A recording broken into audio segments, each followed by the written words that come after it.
poor? Were people poor back? Were they poor? Yeah, everybody was poor. They didn't know it then. No, they didn't know it.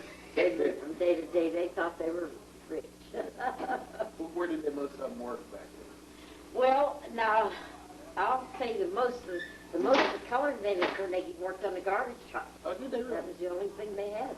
That's when I was a kid.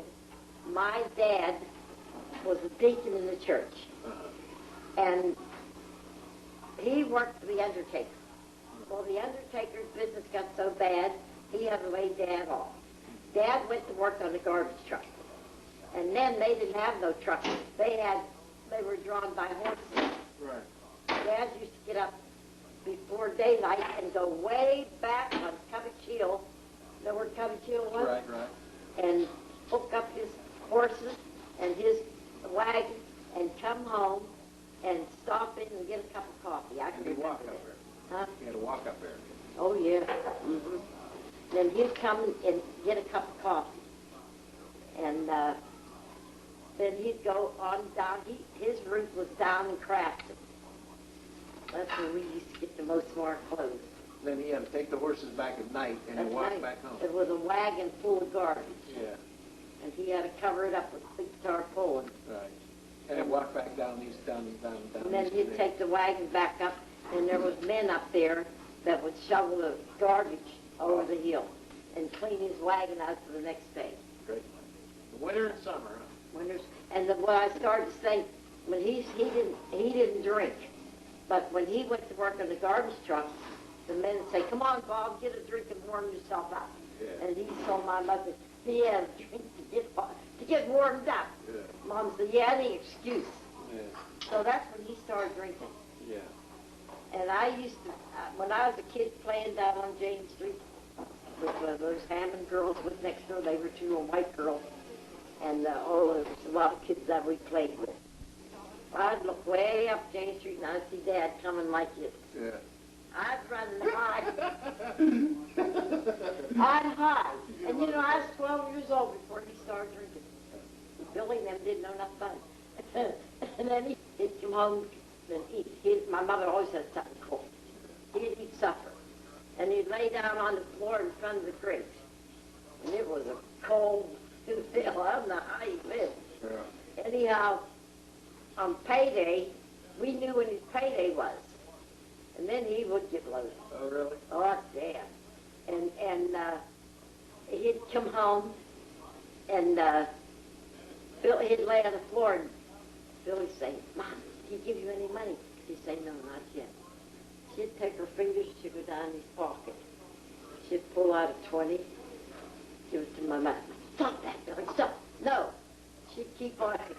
She'd get about $60 out of his pocket and give it to my mother. He was loaded at 65. Oh, they made good money on that garbage truck. Yeah. It wasn't a truck, it was horses. Yeah. Garbage wagon. Mm-hmm. And he had to take his wagon back at night and put the horses in the stable. And he's ready for the next day. They get paid every week? I think they did. Anyhow,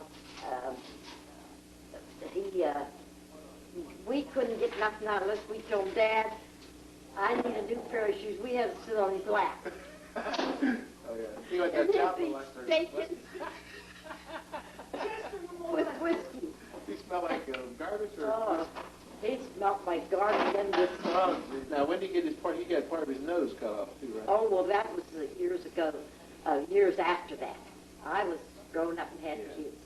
Yeah, he had, they gave him a piece to put in there, an artificial nose, but he told me he couldn't stand it, it hurt too bad. I said, "Well, don't wear it, Dad, don't wear it." So he took it out, and people got so used to seeing him like that, you know, they didn't think nothing of it. He had cancer on his nose. Cancer. Skin cancer.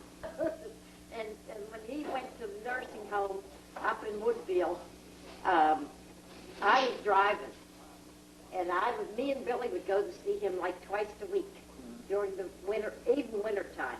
We'd go up there and park the car and go to see him. And one time I went with Billy. Billy went, I had to take Billy. And because I had a car and we'd go up. And I was sitting in bed, he said to Billy, "Where's Helen?" He said, "He's right here, Dad." That's when we knew he was going off. Right. Alzheimer's. And this nurse would come in and he'd grab her. He said, Dad, stop that. She said, oh, I don't pay no attention to him. She said, he can't do nothing to me. He can't do nothing to me. And there was some old man, we'd go in past his bed, he'd have his ball cap on. Billy'd say, now where in the hell's he going to play ball? Oh, Billy was really funny. They always think he's going to play ball. But he never took that cap off. The nurse said, oh, he sleeps in that cap. And he, and his mother and him used to fight over the meal. She'd say, Fred, you took a bigger piece of meat than me. Oh, yeah? And they'd fight. Well, one time they lived next door to my mother. Down, you know, the scrap yard down there, Raymond on Jane Street, by the railroad track. Right. Well, there used to be 2 houses over there. Okay. Said, Fred, you took a bigger piece of meat than me. Oh, give me, and they used to fight. She used to. Well, I think the game's coming on shortly. Oh, do you? Yeah. Okay. Let's see.